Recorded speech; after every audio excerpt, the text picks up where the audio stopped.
Axle 6 break मारने से कुछ नॉइज आता है। इसमें लाइनिंग, इसका मतलब पहले ब्रेक पैड में कुछ हुआ होगा और डिस्क को खराब कर दिया। इसका ब्रेक पैड निकालिए और डिस्क दोनों निकालिए बाहर। अजय भाई, ब्रेक पैड अंदर वाला भी निकालो ब्रेक पैड। अरे ये ब्रेक पैड ऐसे निकला है, ऐसा निकला, ये तो उल्टा लगा हुआ है यार।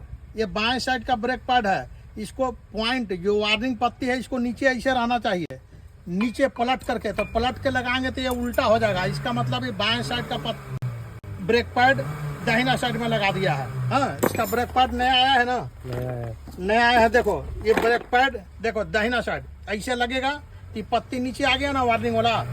डिस्प्लेट भी आ गया अजय बाबू।